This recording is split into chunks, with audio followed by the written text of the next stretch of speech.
Hello everyone, welcome back to Let's Play Shadowrun Dragonfall. I almost said Shadowrun Berlin. It's happening in Berlin, but it's not called Shadowrun Berlin.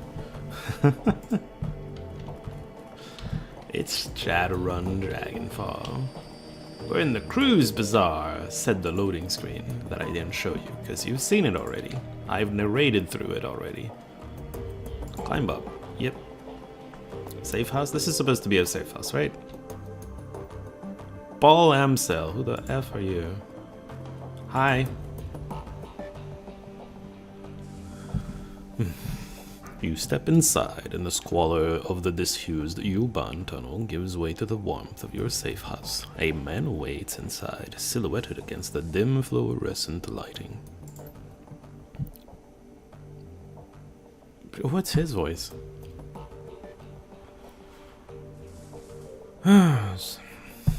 I don't know. Something bad happened, hasn't it? He steps forward, revealing a pale and expressionless face, light glinting off of steel-rimmed glasses. Paul Amsel, your team's fixer and landlord, part deal-maker, part information broker, one of the most well-connected men in Berlin. Well, he failed to foresee the amount of shit that was hidden in the hidden vault, did he? His eyes sweep across the team as he takes it all in. The grim faces, the hard stares, Iger's fury, Monica's absence. I had a feeling. How did she... His face, yeah. How did it happen? How did it happen?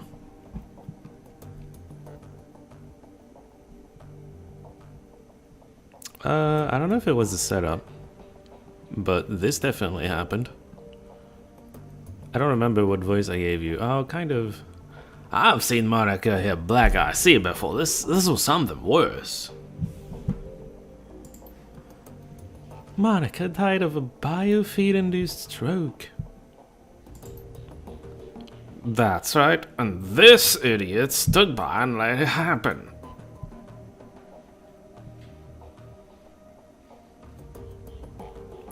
That's bullshit, Iger. True.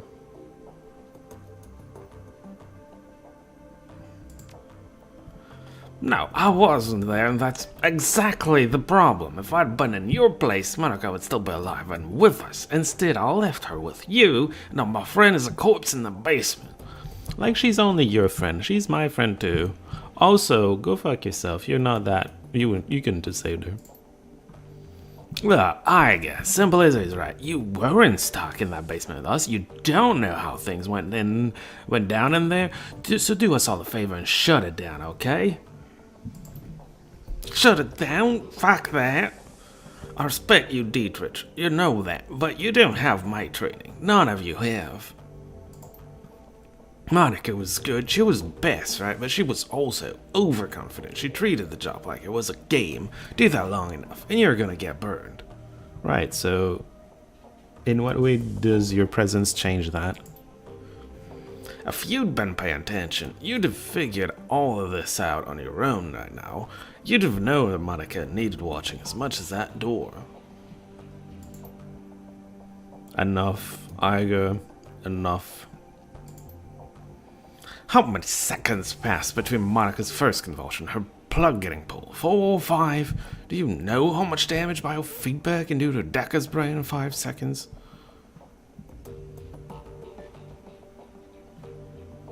I get interrupted. You don't have to answer that. Of course you know. Monica died while you stood there and watched. This is all your fault. That is enough. Arga, you and Simplicity can have it all later, but I've had enough. I didn't roar, but like, I also have neighbors. Bless their little hearts. Let's not roar into their ears. 10 a.m. in the morning. We need to talk action. Our client sent you to do something much bigger than he'd led us to believe. I want to know why. So do we actually. Good point. Right there with you. This is supposed to be a milk run. Payback isn't the only reason why we need to find him. We saw something back there. Something that we weren't supposed to see. It's fair to assume that we're all still in danger. Yeah, but this is called the Safehouse. We're safe. I'm joking. It's a gameplay mechanic. It's not gonna hold up for you. Agreed. And to neutralize that danger, we need to know who we are dealing with. Let us review the events that transpired tonight. The smallest detail could be important, so hold nothing back.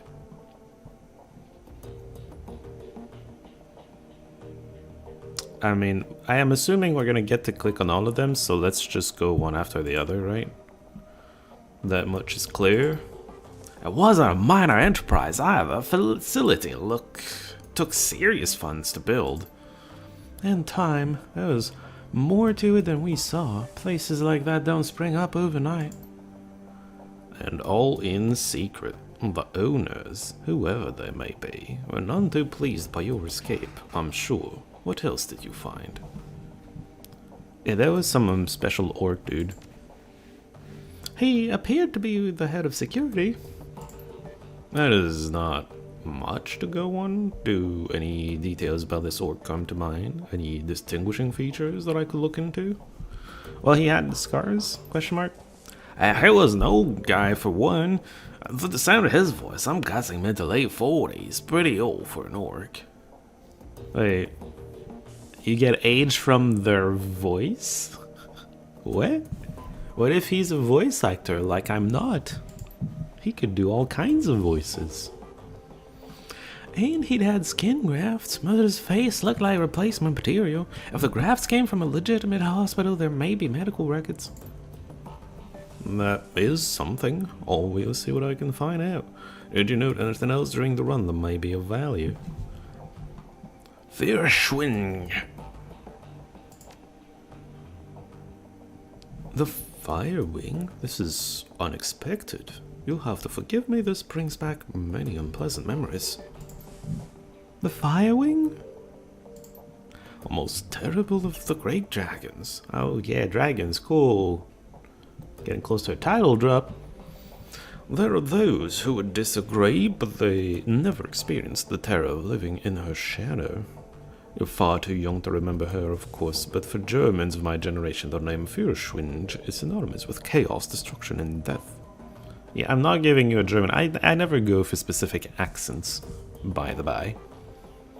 So yeah, maybe. I mean, if I go for a German accent for him, I should go for a German accent for everybody, right? We're all in Berlin. We're not necessarily all natives, but most of us are. Us, the characters.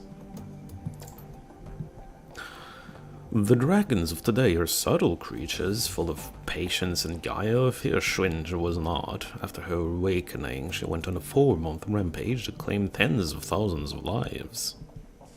And then died, right? Hopefully.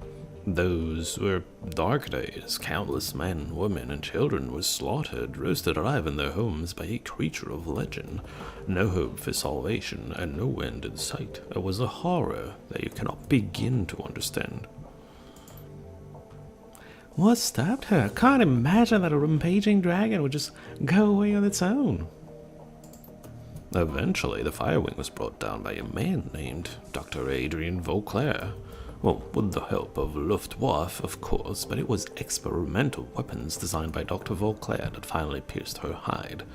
She fell in a hail of bullets and rocket fire, and crashed down into the radioactive wasteland of the SOX. SOX. I don't know what that's supposed to be. This event was called the Dragonfall. Oh, title drop! I called it. Safe at last from the dragon's wrath, Germany celebrated Vauclair as a hero. Our own Siegfried, a modern-day dragon slayer, my own family practically worshipped the man.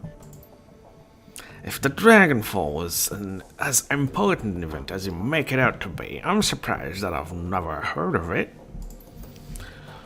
Those early years of the awakening were traumatic, not just on a national level, but a global scale. New species of awakened animals were being discovered daily. Within 2 years of the Dragonfall, the active use of magic had returned to the world, a new source of terror for a bewildered public. And in 2021, the sudden emergence of orcs and trolls gave rise to yet another wave of global panic. Yeah, but like, It was so big that it killed tens of thousands of people. How do you not notice that? I don't know. In light of such turmoil, is it any surprise that Dr. Vauclair and the Firewing were forgotten? Dragons was yesterday's news. Maybe. Again, all this happened decades ago. To the best of my knowledge, the story of Fürschwind is a bit of historical trivia and nothing more. Well, Monica spent her dying breath trying to tell us about long dead dragon. Any ideas as to why? Well, I'm guessing the lab is doing some research on the dragon, right? It fell somewhere. Maybe they got pieces of her and they're trying to do some research with it. No, it doesn't make any more sense to me than it does to you. The Dragonfall is ancient history. The Fürschwing has been dead and gone for 42 years. But there's one thing that I do know. Whatever Monica saw, whatever she was trying to tell us, it was important. I'll look into this, and I will find answers. In the meantime, did you turn up anything else of value? I wonder if there was a way to get more. I'm not sure. That's not much. And you go fuck yourself, Hager. It is thin, I agree. A basement, middle-aged orc with skin grafts and a long-forgotten world event.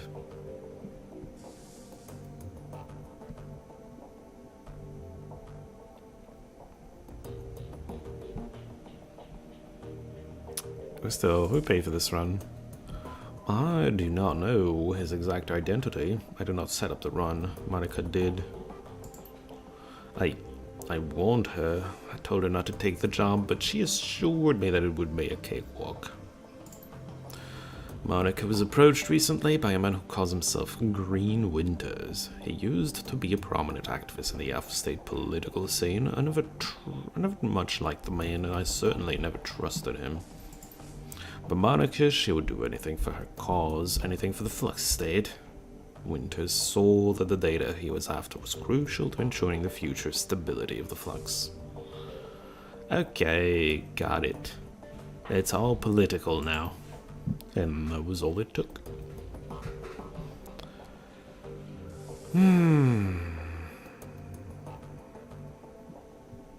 This... Yes, most definitely. It is clear that Green Winters has involved us in something much larger than he led Monica to believe. Yeah, it's probably political and stuff. When he finds out what happened on the run, he's probably gonna rob it. We need to chase him down before that happens. Any leads? There is man here in the cruise beside, Turk named Altu Baragazi. He owns a little soy calf shop just down the way called Cafe Sose. This man is also a purveyor of information. I have done business with him from time to time. And do you think he would know something about Green Winters? When I discovered Monica's renewed association with Green Winters, I contacted Altuk. One of his people has been keeping tabs on Winters ever since. As I said, I did not trust the man. For good reason, it would seem. Yeah, we still kind of believe that he's to blame. He's probably not quite to blame, but he probably knew more about what was going on than what he let on, though. I don't know. Very well. Tell him I sent you. I will do what I can to dig in the information that you've uncovered already, sparse though it may be. Karma gained 5. Is that good enough for stuff? Right, so my quickness into pistol was a waste, but maybe dodge is useful to some extent. 5 is enough to improve spellcasting or body. Kind of whatever, to be honest. Can only invest in myself right now. I don't know if I keep it or if I... Okay, hold on. Let me get back in here. Not intelligence. I'm not an intelligent person.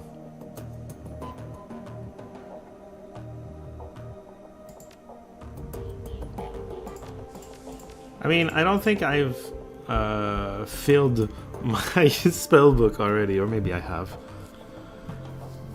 That's kind of weird though. What is chi casting?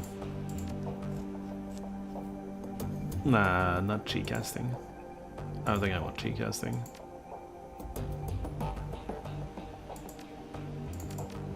Alright, let's just put it here.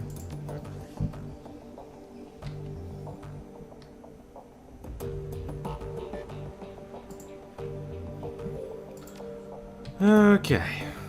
Well, oh, we have a dog. Noise. Iger, we're gonna need to talk to Iger, huh? Simplicity. Did you get the information about Green Winters? Well then please continue working. We need to find that man. Right, so I need to come back to you once I've talked to your informant. Got it. Hello, Dietrich.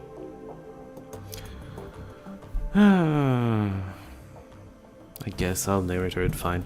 Dietrich turns his head as you approach. His aging face is traced with a network of faint scars, the legacy of too many fights over too many years.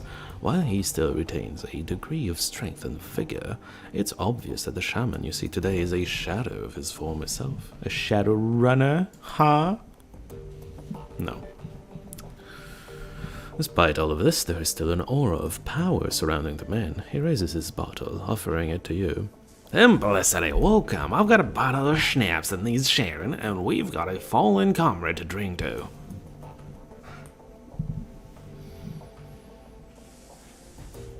I'm gonna go with just one, I think. My character's down for a bit of alcohol, isn't she? The liquor in the bottle is crystal clear, and as you raise it, you catch an intoxicating whiff of cloves and caramel. It tastes of sweet corn and walnuts with a lingering aftertaste of buttery toffee. You swallow a swig, then return the bottle to Dietrich's outstretched hand. He takes a long pull on the bottle, then locks eyes with you. Let me ask you a question, Simplicity. What made you choose to come to Berlin?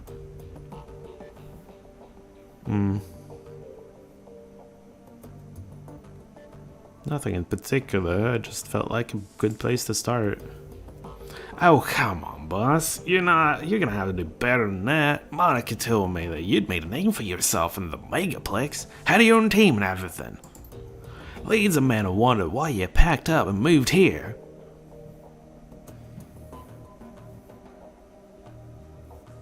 Oh, it's time for a change, that's all. Oh, come on, boss. Nobody moves to Berlin without a good reason.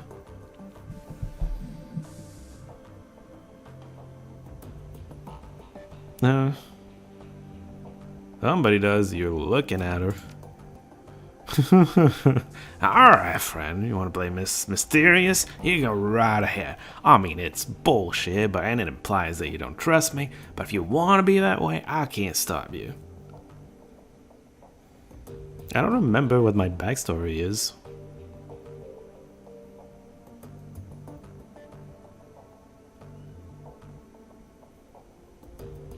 Or do I just choose my backstory? I don't want this to be the one.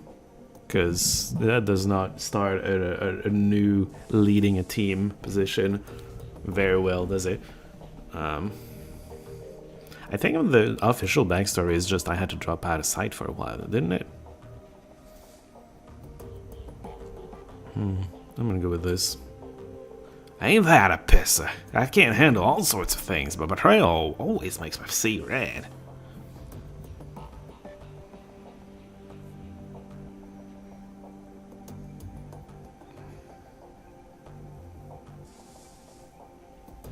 I'm gonna go with this one. That piece of direct cut and run, huh? That's rough, friend. So he got away, but who knows? Maybe you'll catch up with him someday. Yeah, hopefully, but I'm starting to start a new thing. Like, let's leave that in the past, right? So after all this went down, you decided to bail out of the Ruhrplex and head to Berlin. Am I getting that right?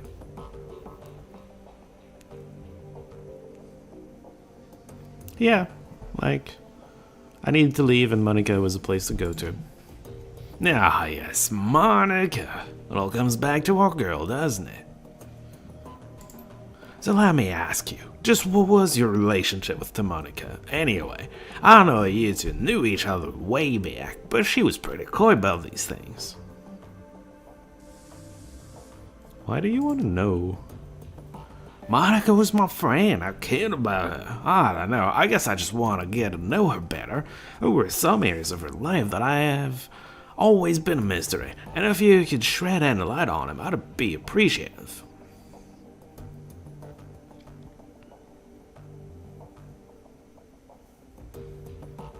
I mean, I'm gonna go with 3 on this one. So what was the deal between the two of you? Don't leave me in suspense. I'm gonna go with friends on this one. Rather with you, and privileged to say so. She was one of the best women I've ever known. Anyway, I've taken enough of your time. The bottle's almost empty. Thanks for taking the time to talk. For what it's worth, I'm happy you're here with us. Rest in peace, Monica. We'll miss you, girl. Indeed. Hold on a second. He reminded me.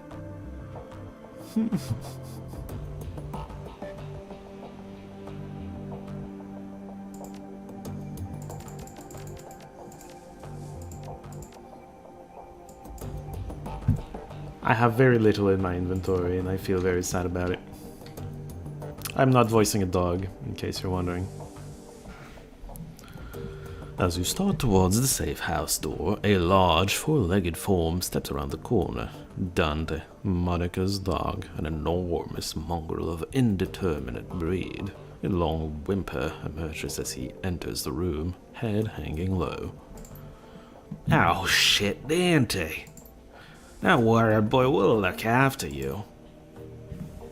He started whimpering about an hour ago, turned into a full-blown howl, wouldn't stop, kept... That's when I realized something bad had happened. Looking down into those huge brown eyes, you see intelligence and sadness. He lets out a small whine and rubs his head against you.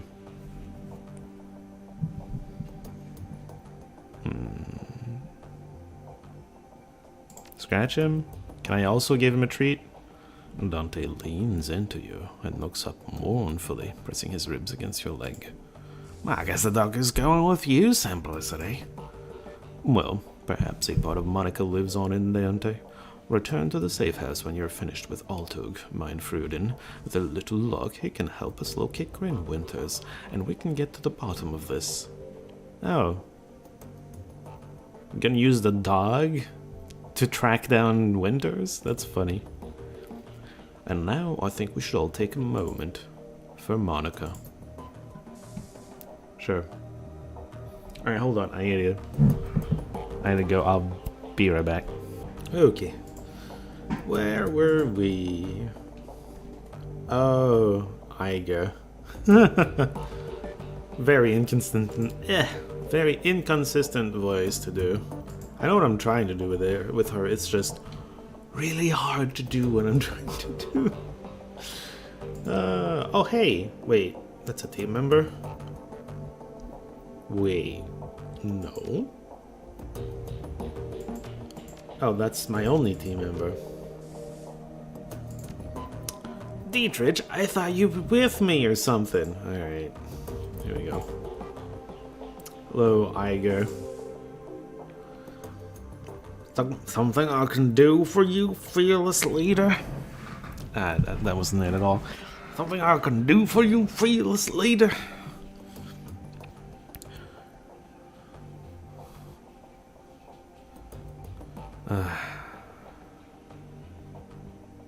This. Best of luck with this, Simplicity. Now, please leave me alone. Not just yet. We need to talk. Alright, but make it quick.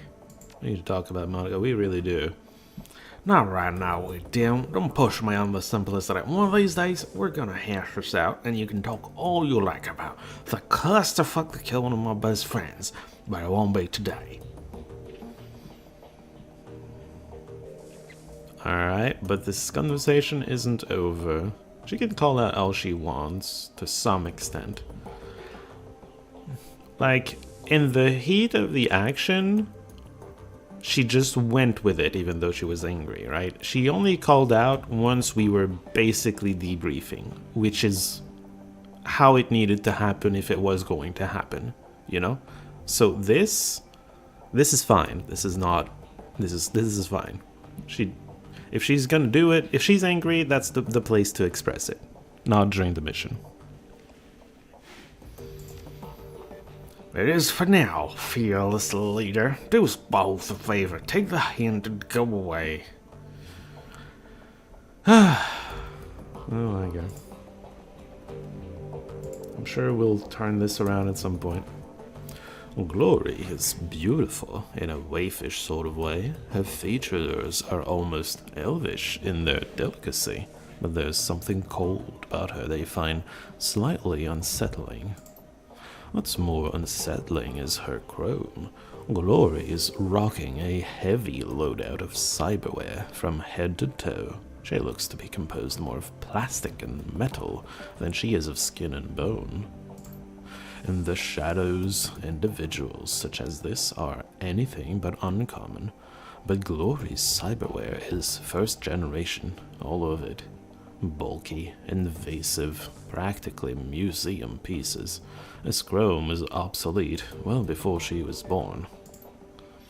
Simplicity, how can I help you?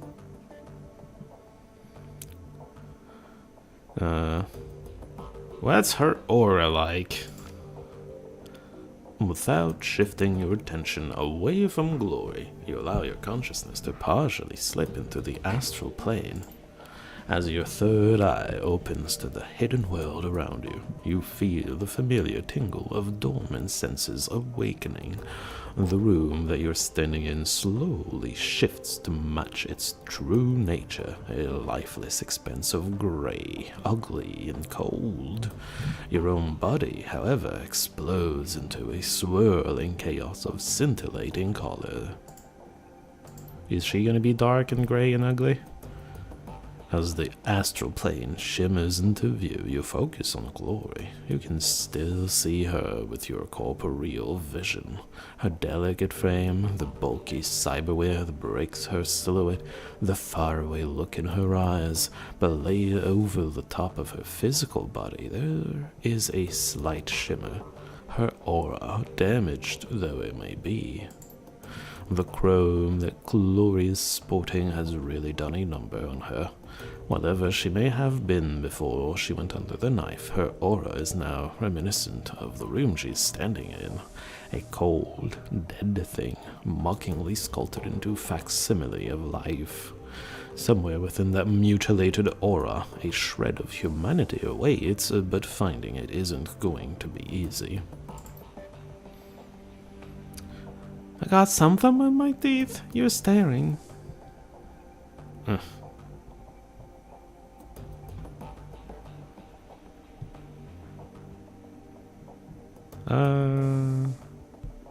Just trying to figure out Glory.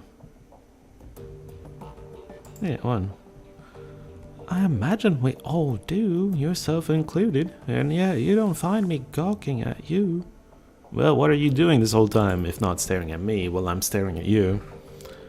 As Glory speaks, you continue to focus, sifting through the void left by her vintage chrome to find the tatters of her original essence. Finally, you catch a glimpse of color, a flash of her true self, and behind it, something else. Dramatic pause as I drink water.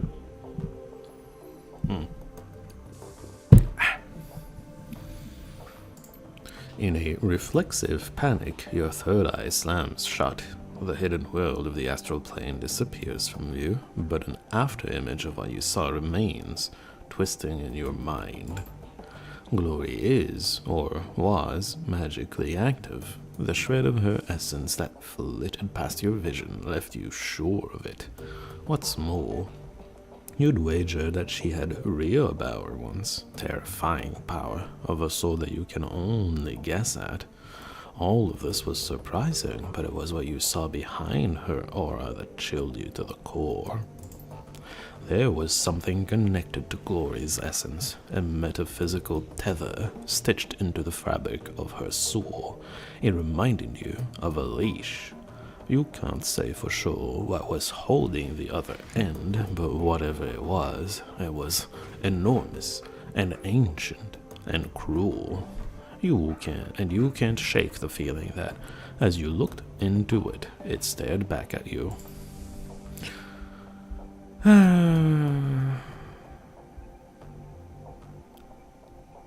Hey, Glory, let's start with, like, chit-chat before we get into the big evil behind her. Don't worry about me. I'm solid. I'm sure you are, Glory.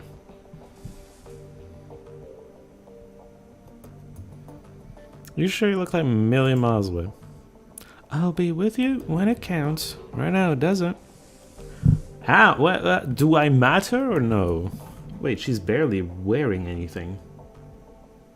She's like a bra. It's all metal, so it doesn't, like, matter much, but, like, still. It's probably all metal. I don't know. Alright, so I looked into you. I knew that this would happen. Look, my aura is my own business and none of yours, understand?